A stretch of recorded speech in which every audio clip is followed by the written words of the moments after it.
Welcome to Discovering Bach's Musical Universe with Christoph Wolff. I'm Lisa Groden. I'm Director of Education for PBO and also Music Director for the Junior Bach Festival.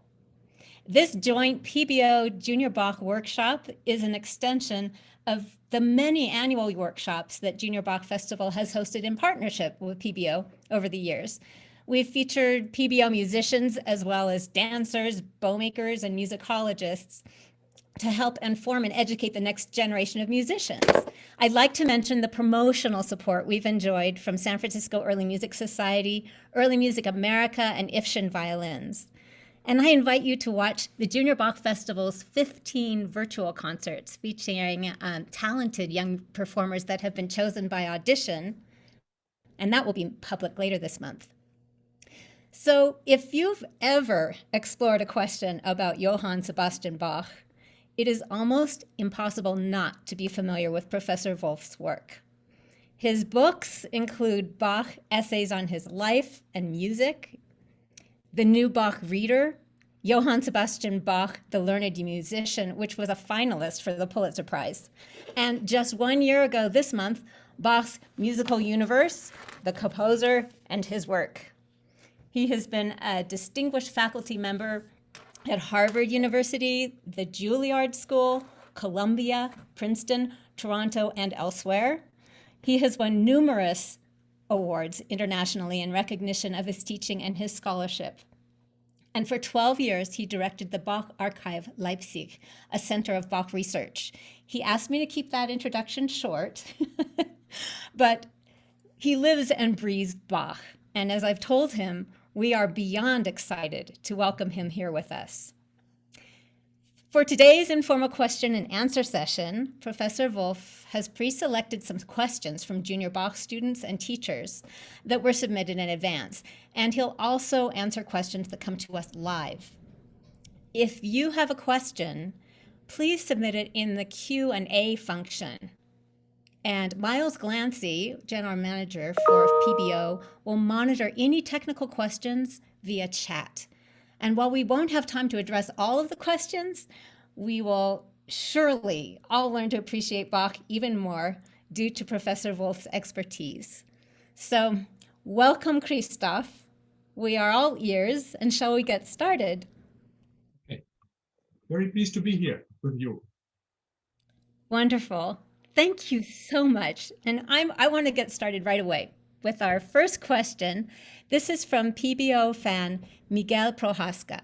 And he asks, how is your book, Bach's Musical Universe, The Composer and His Work, the one I just showed you, how is this different from John Eliot Gardiner's Music in the Castle of Heaven? Well, my book could not be more different than John Eliot's. First of all, it is in no way autobiographical. John Eliot's strength, the book that he wrote, draws largely on his experience with conducting Bach's vocal works. And he makes incredibly useful and deep-sided comments on Bach's vocal works. But you know, he does not aim at a balanced view of Bach the musician. You hardly learn anything about, say, the well-tempered clavier or Bach the organist and so forth. And the biographical issues are of secondary importance. But he focuses single-handedly and in a major way on the meaningful vocal repertoire that Bach had produced over a lifetime, and I think it's very worth reading. So my book is different in so far as it focuses on the musical output. I've written a Bach biography in 2000. Lisa mentioned it, and it was updated in 2013. So I was thinking of really complementing this book with another work that would focus on Bach's immense musical output. which means, of course, that you have to be very selective because you can't deal with all the works.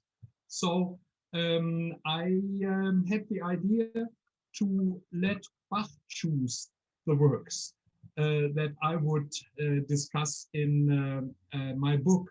And the way I proceeded was I focused on the compositions which Bach wrote in fair copies, so which he, wanted to see preserved. I also focused on the opus-like collections and the published works. In other words, I tried to identify the planets that define Bach's musical universe. And if I give you a quick introduction to the table of contents, I started with the pedagogical works and discussed the transformative approaches to composition and performance that are so characteristic of Bach. And then I discussed the search for autonomous instrumental designs in works such as the English suites, the French suites, the solo violin partitas and sonatas, the cello suites, and the sonatas for violin and harpsichord, and the trio sonatas for organ. Then I paid particular attention to what I call the most ambitious of all his projects, and that is the annual cycle of chorale cantatas, which apparently was Bach's favorite repertoire within the enormous amount of cantatas he wrote, and he reperformed them several times, and he kept improving and correcting and expanding them.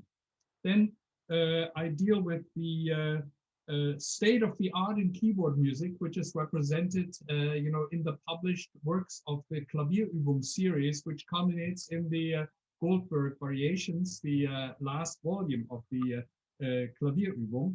And I also dealt with the oratorios, which I interpreted as the grand liturgical Messiah cycle, that is beginning with the Christmas oratorio and then including the three passions and the Easter oratorio and the Ascension oratorio.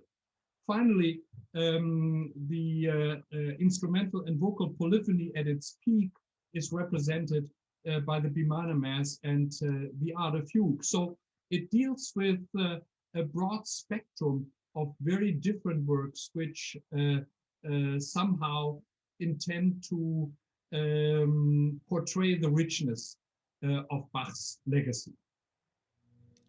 Thank you. And I know that the performing community and the audiences and the scholarly community are all extremely grateful for all of this.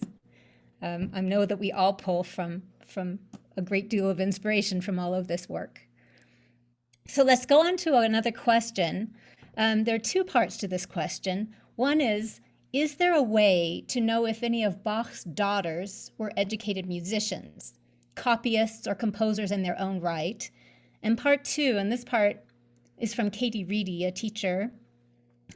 Considering the extensive Bach family music business that lasted several generations, there seems very little information about Bach's women's participation and skill, aside from Anna Magdalena. Is there any record of whether and how they contributed to the business and possibly any existing repertoire? There were just so many of them. Someone must have been doing something.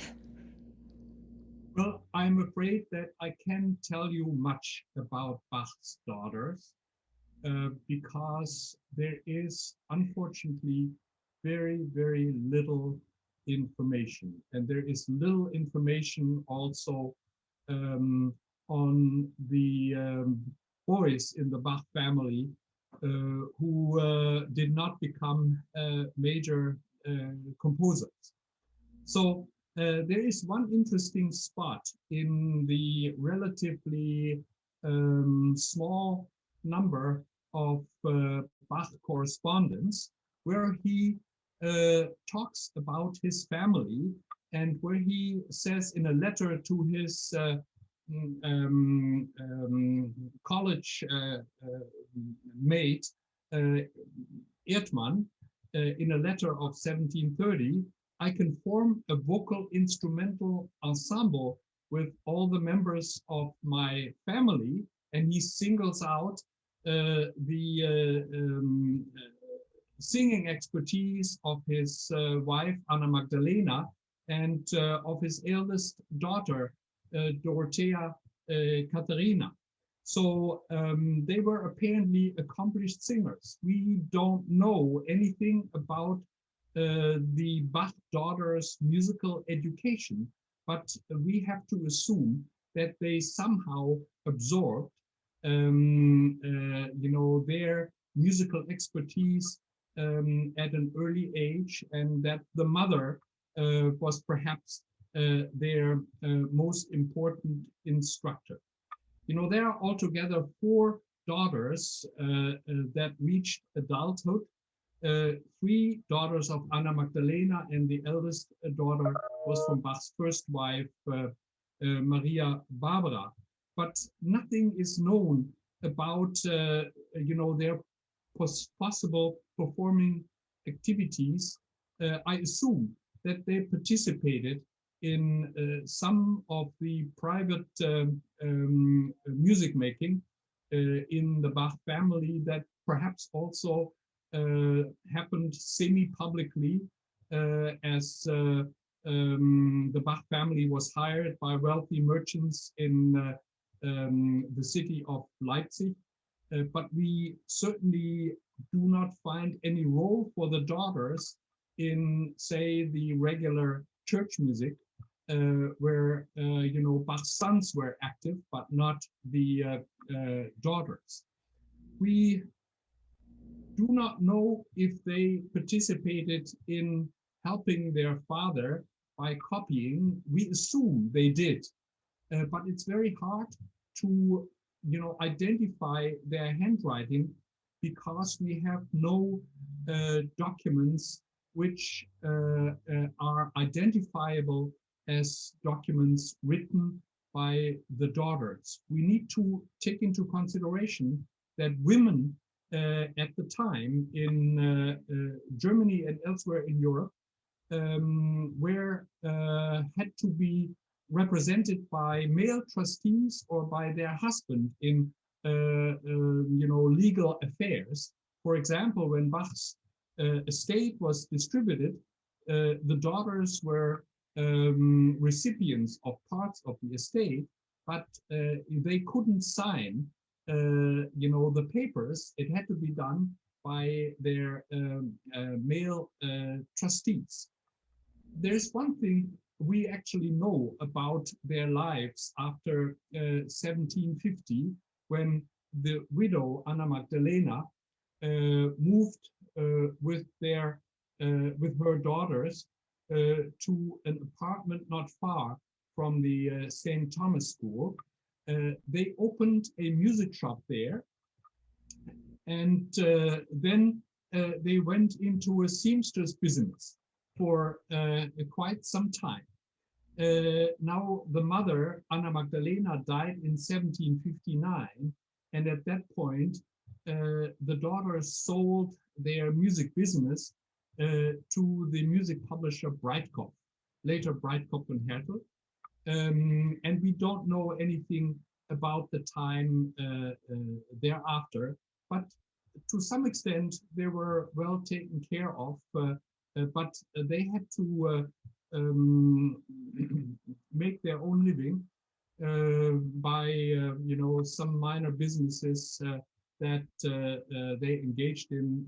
We know about the seamstress business, and Anna Magdalena had a pension, but when she was gone in 1759, the children had to be on their own.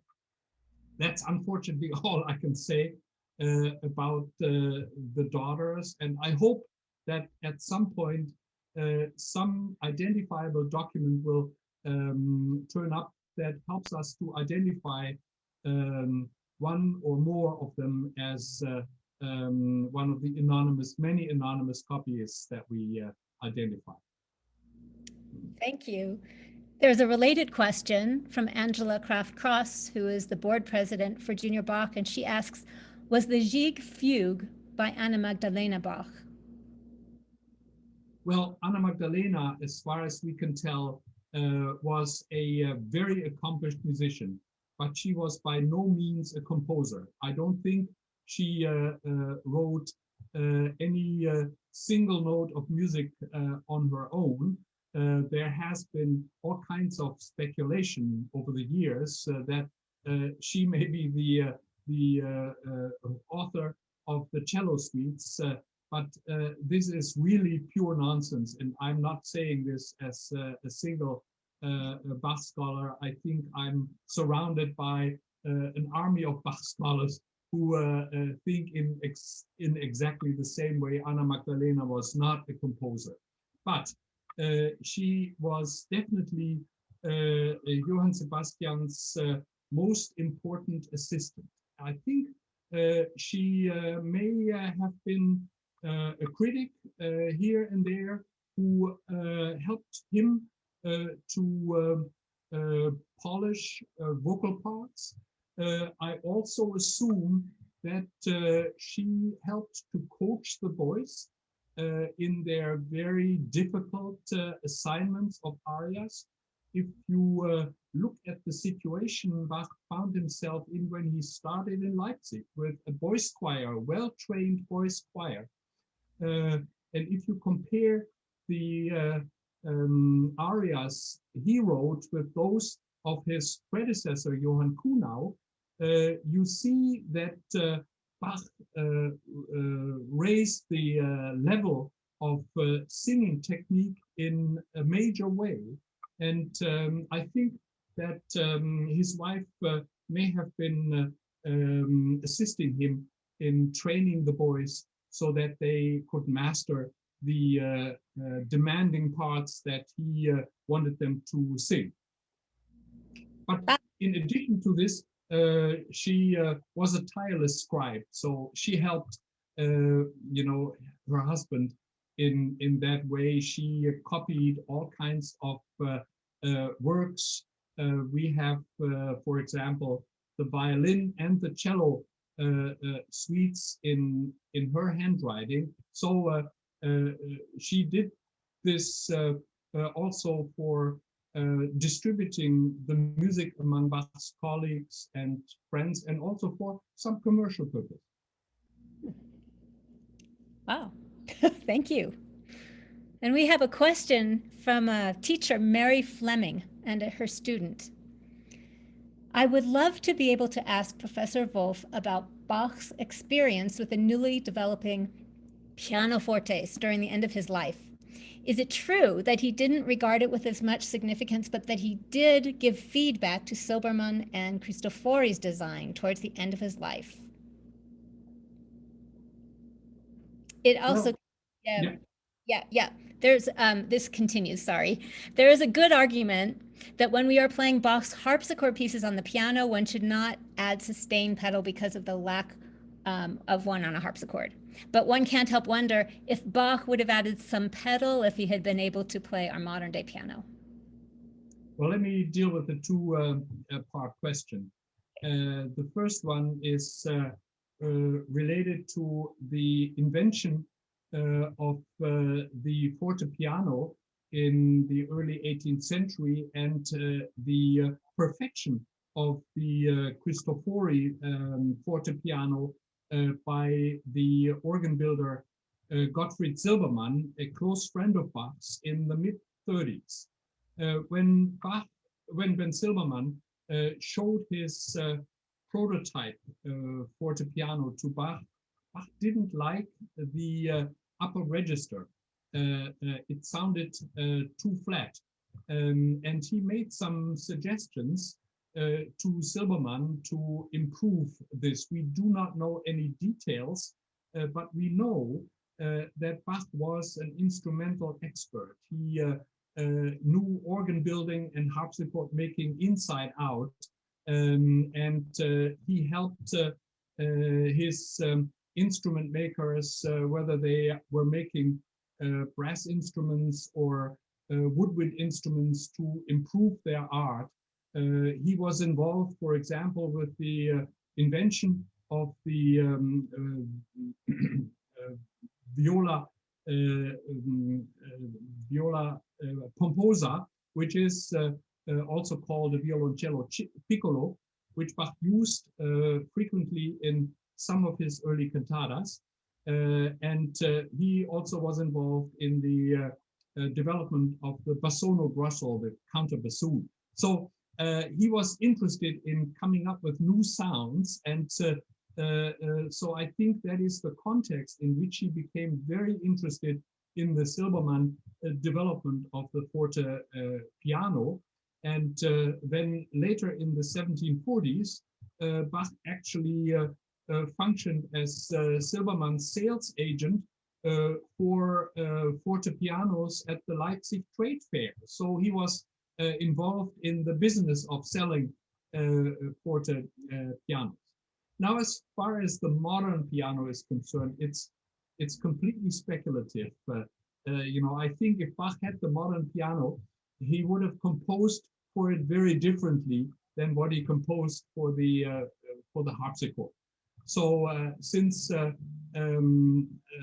you know, we can picture Bach sitting at the modern Steinway or Kawai or Bösendorfer, we have to find ways to reproduce on the modern fortepiano or the modern clavier, modern piano, not the harpsichord sound, because you can't, but you can reproduce the kind of transparent texture that Bach is interested in his keyboard technique. And you may well use a little bit of pedal for it. And if you hear pianists like Andras Schiff or similar pianists, you can see that they very sparingly make use of the pedal, but you know, in a very effective way to make Bach's pieces sound as the composer intended. Thank you. As somebody who enjoys playing on a period instrument, it gives me a great deal of joy to hear your response, and also, you know, teaching this music to young students on modern instruments and listening. It gives us possibilities. Thank you. This question came in from a young Junior Bach student, Paxton Radicchio.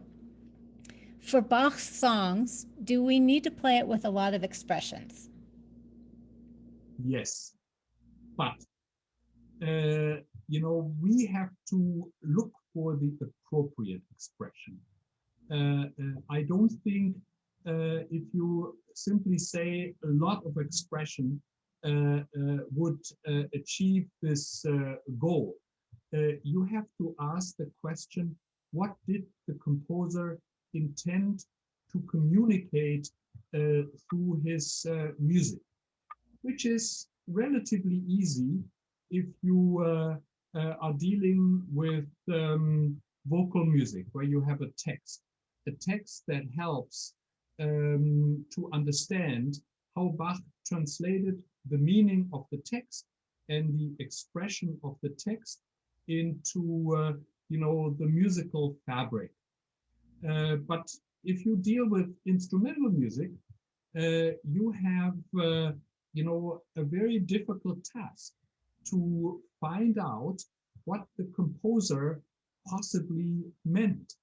And I'll give you one example. If you play a dance movement like an allemande from a suite, you could interpret this allemande as a lovely, sweet piece.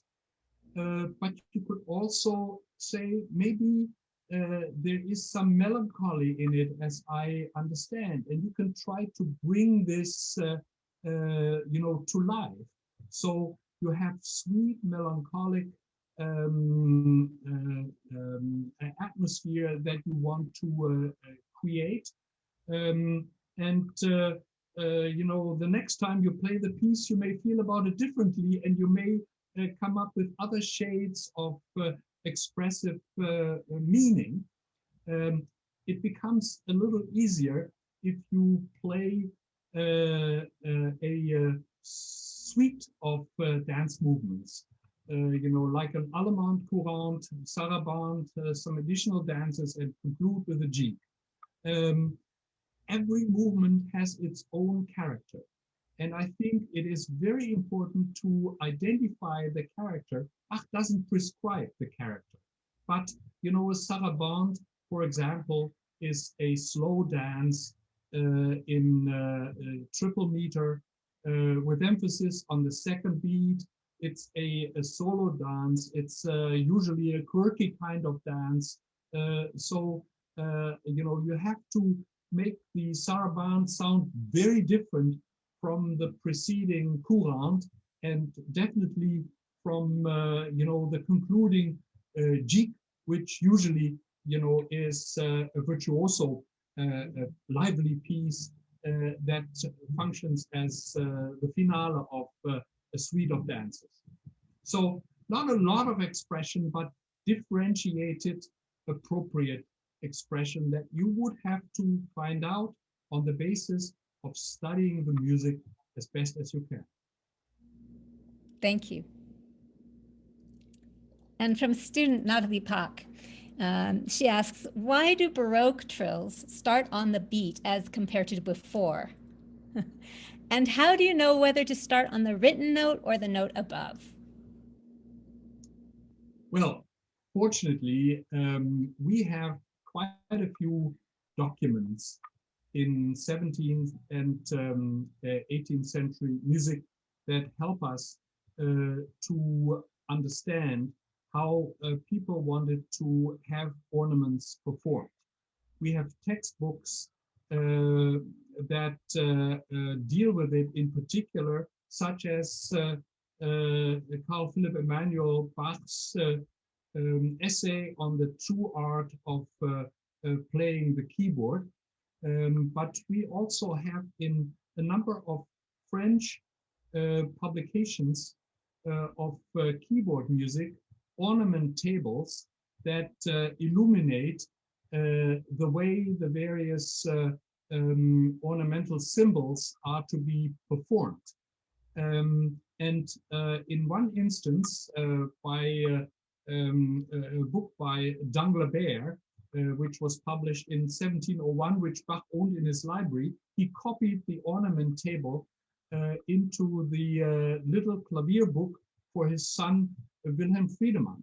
So we know that Bach was using the French style ornamentation in keyboard music on the basis of what he took from the ornament tables of French clavecin books, and that he used that ornamental style.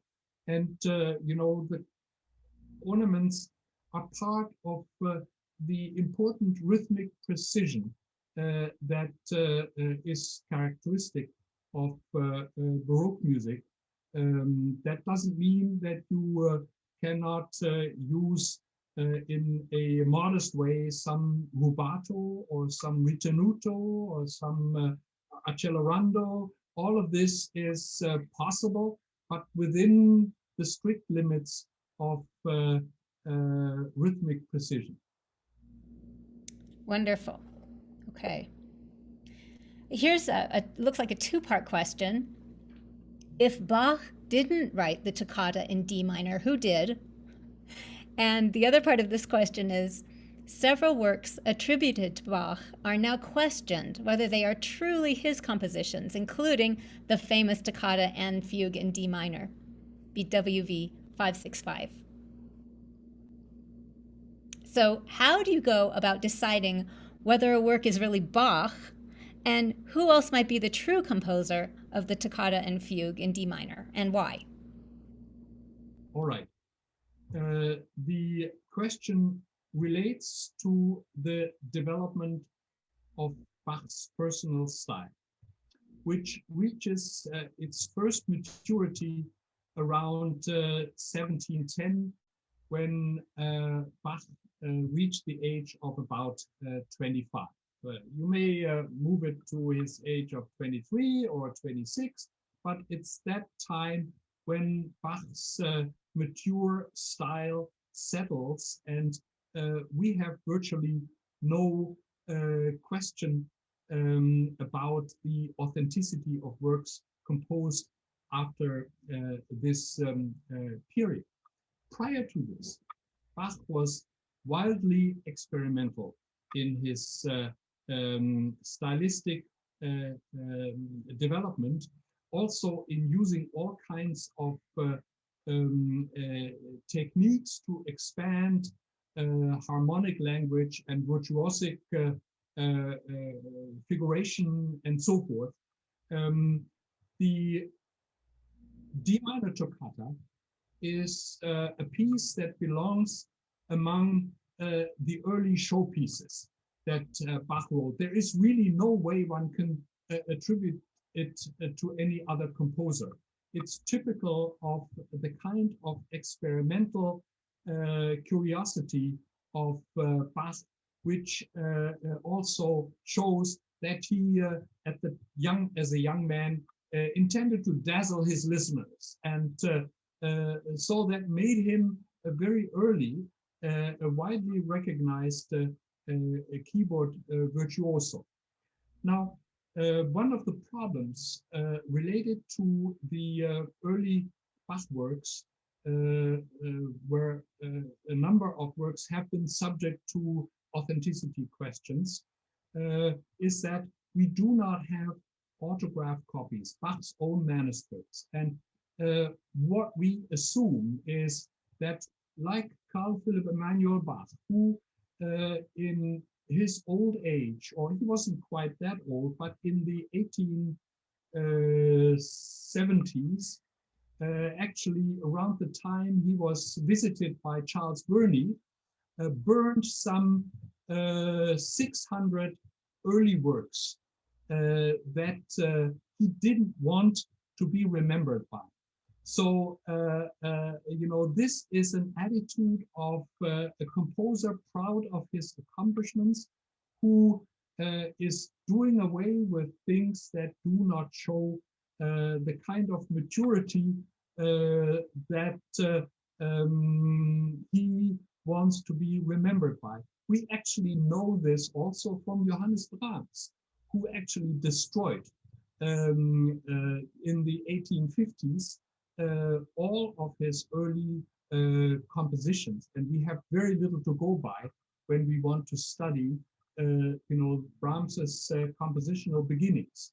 So we are left with about a handful, or not even a handful, of autographed Bach manuscripts that have survived by coincidence, but not in Bach's own musical library. So this makes us look at the copies in which the Bach compositions from the very early period have been transmitted for clues.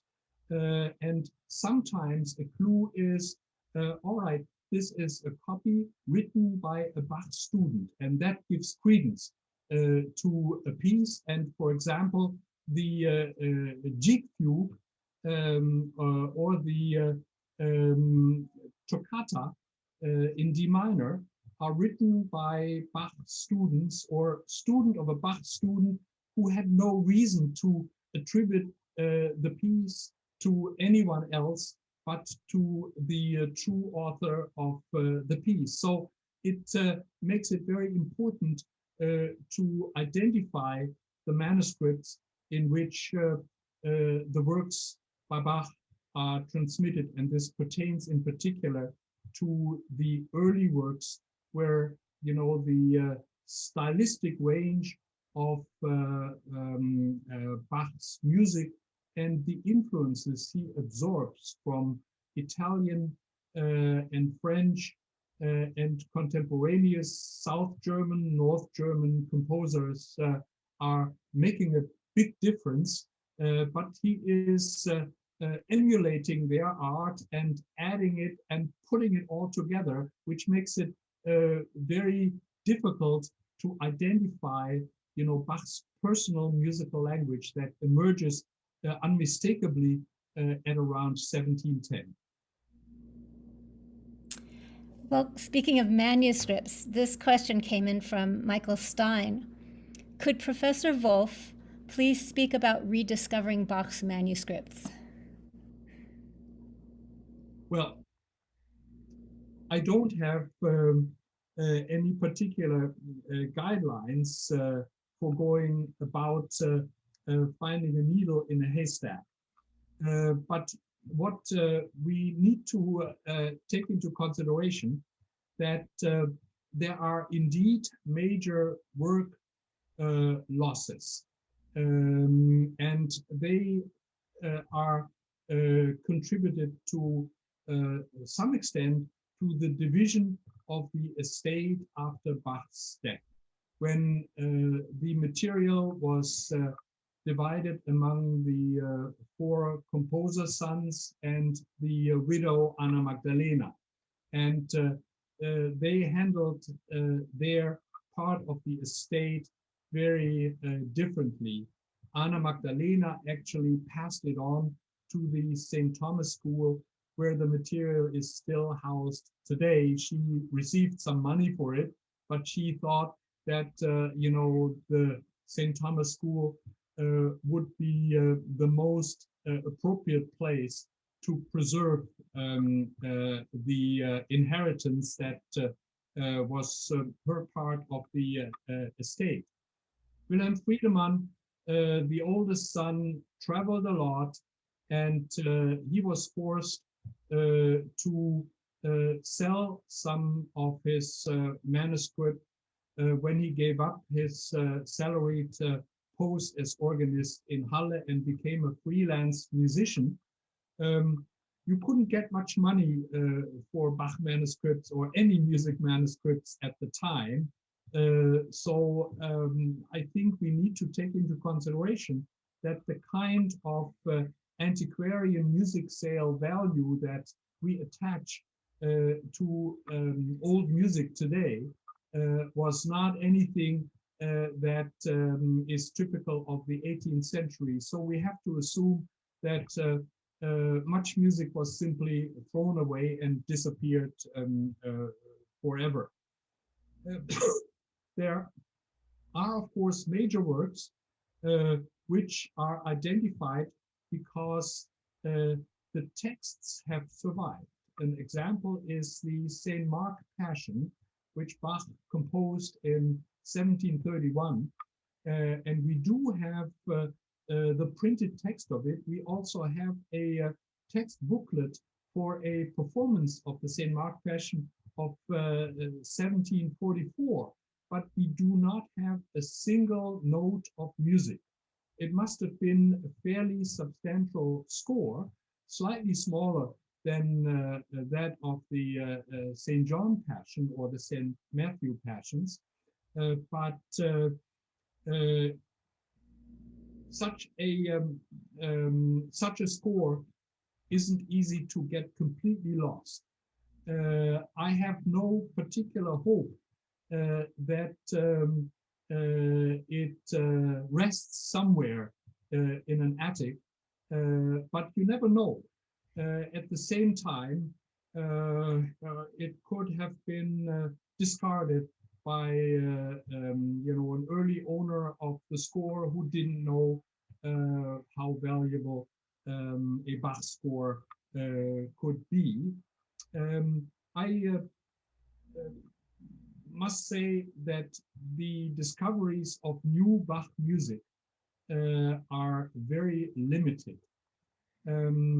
After the completion of the first complete works of Bach in 1899, the so-called Bach Gesellschaft edition, So from 1900 on, there are only 15 new works that have been discovered.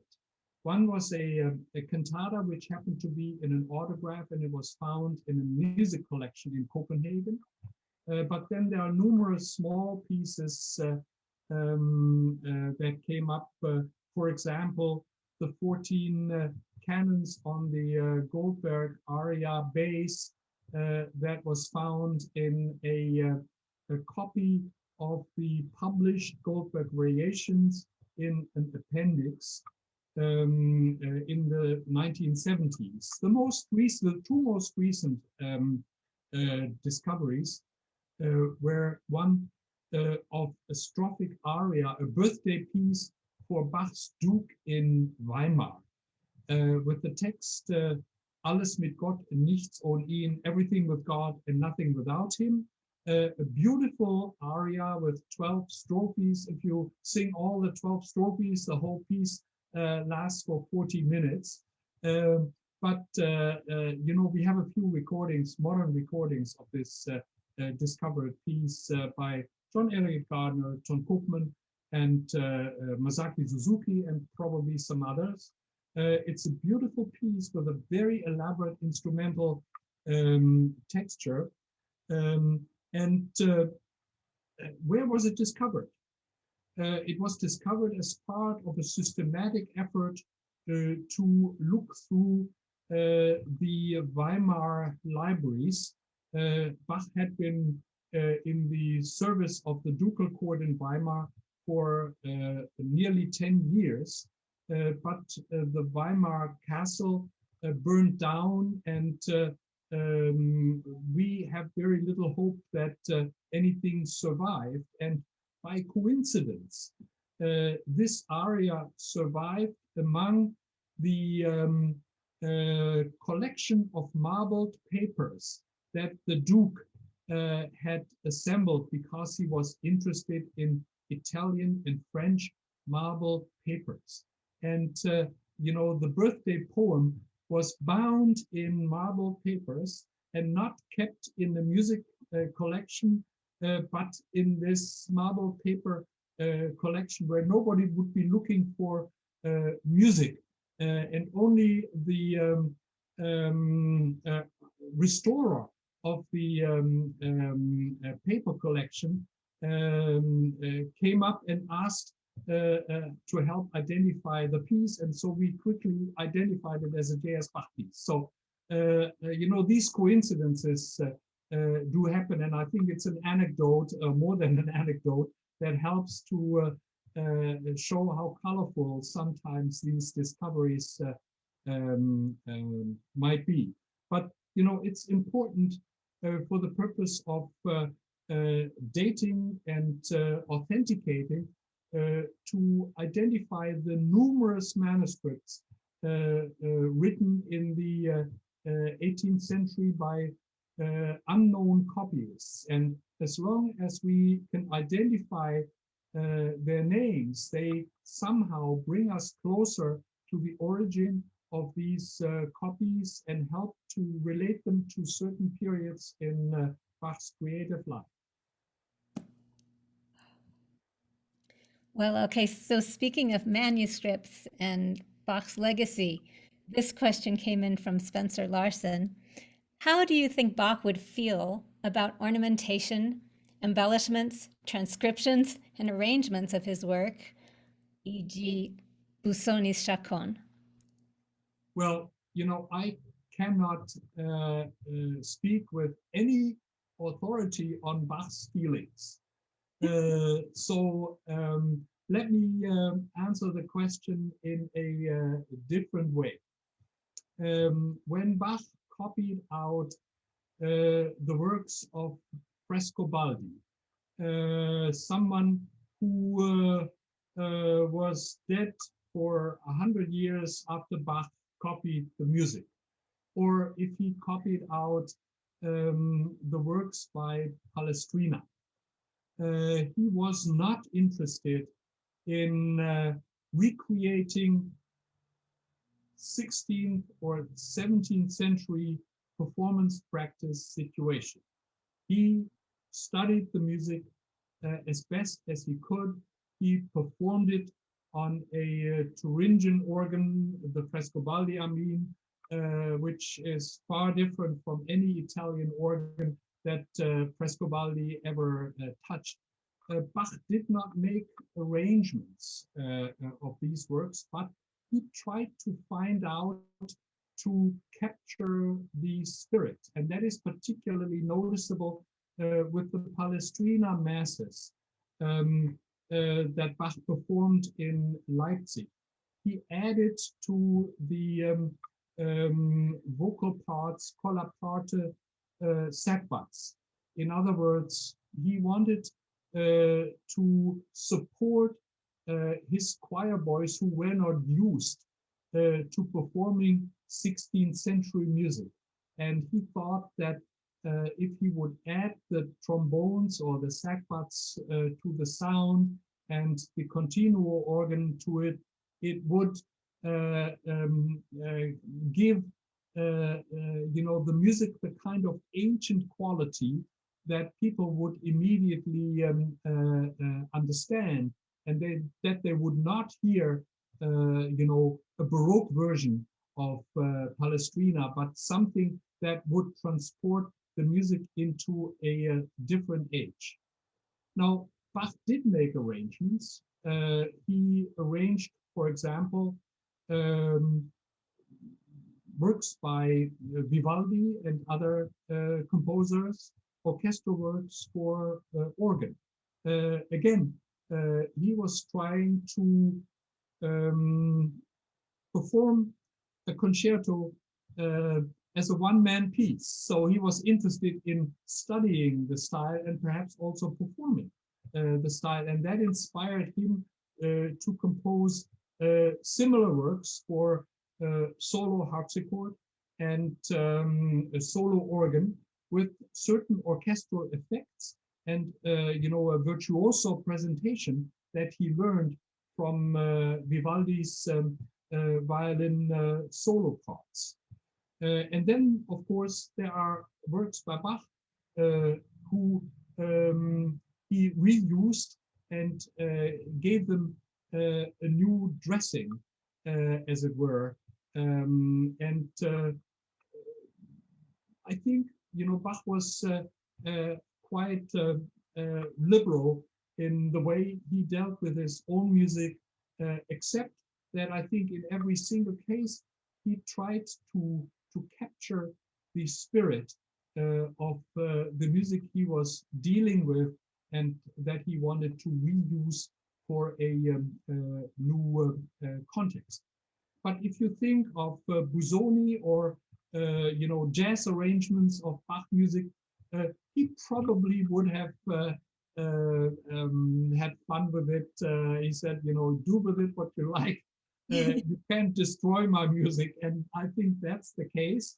The modern arrangements always let the original Bach show through. It's difficult to kill his music. Agreed. And we have several questions from the Q&A here, and I'm going to see if I can combine them. Students at the San Francisco Community Music Center are, I'm not sure if I said that right, SFCMC, are interested in how Bach related to other composers of his day. So these students learned recently about some romantic composers' relationships, musical or personal, to Beethoven, and they want to know if there's any analogous relationship from Bach's life. And similarly, Stephen Wolff is asking, did Bach influence Francois Couperin, or did Couperin influence Bach? And for example, he cites the Andante from Bach's Brandenburg Concerto No. 4, which has echoes of an air from Couperin's Apothéose de la Mémoire de Lully, and the Passepied from Bach's Partita No. 5 for harpsichord has echoes of Couperin's Les Tours de Passe-Passe. He says, I've read that they had a correspondence, but haven't heard anyone compare works like these to suggest possible cross-pollination that those composers might have had. Okay, let me try to deal with this question.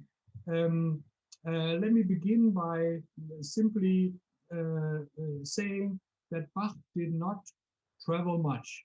I think he stayed within central and northern Germany. He never left the country like Handel did. Handel traveled to Italy. He ended up in the UK. So Bach was much more of a provincial person, but he fought his provinciality by assembling the most diverse music library that we know of any other Baroque composer. I mentioned already Frescobaldi and Palestrina in Bach's collection. There is definitely Couperin and lots of keyboard works, Buxtehude, the German composer, Spachelbel, and his contemporaries. I mean, lots of Handel Bach collected. He performed Handel works in his Collegium Musicum concerts. He performed Handel's Brockes Passion at the Leipzig churches, and he performed modern Italian masters like Pergolesi. He made arrangements of Pergolesi by providing a German text for, the Italian Stabat Mater. So his music library was very flexible in terms of stylistic orientation. It contained French, German, Italian repertoires, vocal, instrumental, 16th, 17th, and 18th century materials. We do not have any information, comparable information on Handel's or Telemann's or Vivaldi's or Couperin's library. So Bach is trying to put it all together, and I think that to some extent informs, his musical language. Thank you. And I know time is running very short. We only have a few minutes, but I'd like to squeeze in a couple more questions if we can. This is from Tammy Chen. And she says that, and she's a teacher of many marimba players who have played in the festival, Junior Bach Festival. As a marimba player, we can only transcribe Bach's music. Any advice? Do you have any advice for all the instruments that Bach didn't write for who are adopting Bach's music, especially for marimba, for example, when playing the chaconne? Will you agree for the marimba to go one octave lower to match the character and range of the violin? Well, the thing is that if you have an instrument like the marimba, it has a different range than the violin. So you may have to transpose it. I'm aware of the chaconne version for double bass, which also, has to be transposed, otherwise it doesn't work. But if you transpose something from, a string instrument to a marimba phone, you have other things to worry about.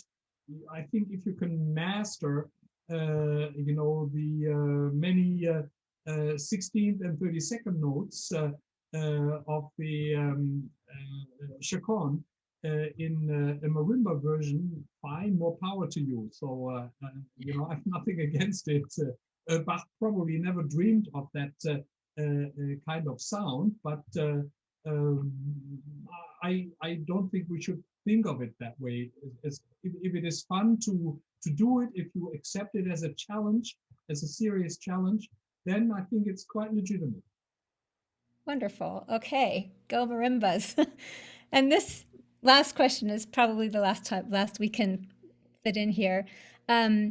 This is from Junior Bach student Victoria Huang. How do you think Bach's legacy is significant to the world today and in the future beyond the concert hall? That's a difficult question, and I would like to take at least half an hour deal with it. I don't have that time, but let me try to focus on the question of Bach's legacy by first asking how do we define Bach's legacy? And I think that is rather crucial. Bach's legacy, to some extent, is defined by the works he left for us. But there are some conceptual aspects that come into play in addition to the works themselves. And they relate to the thresholds of musical quality that Bach greatly emphasized. He emphasized quality in performance and quality in composition, striving for what he called musical perfection. And of course, striving for perfection, is an impossible goal. But that is what Bach said to his students. And I think every serious modern student should have, the concept of striving for perfection, as the ultimate goal. If you think of Bach steadily competing with himself, elevating his musical standards whenever he got into something new, improving on pieces that he copied out and then corrected or made better. So, this is one of Bach's habits that are firmly related to his legacy, and that somehow helps to understand the kind of model quality that Bach's music has assumed over time, and that gave it some actually timeless quality. And if we think of performing ensembles, during this pandemic, performing Bach pieces remotely together, it shows that every single line is essential, and you can put Bach pieces together like very little else, in music, because it has this kind of persuasive logic, and at the same time, an enormous expressive potential. And I think that's the universal appeal of Bach's music that I think is one of the greatest gifts we have in the history of music.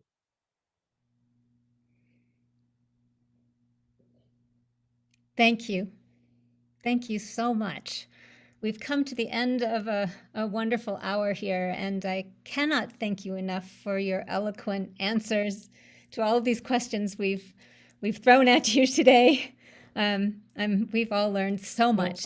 I'm very happy to address all these questions and many more. I think one of the complex issues of Bach is that questions never stop, so they continue, and that keeps us Bach scholars and musicologists going. And you have kept us going. Thank you very, very much, Christoph. Thank you. Thank you. Thank you. All of you who are watching, thank you for being with us today. You know how to find us here now on PBO's virtual site, and we have many of these educational events. This was really just extraordinary. I've also put in the chat the Junior Bach website. And thank you very, very much. Bye all.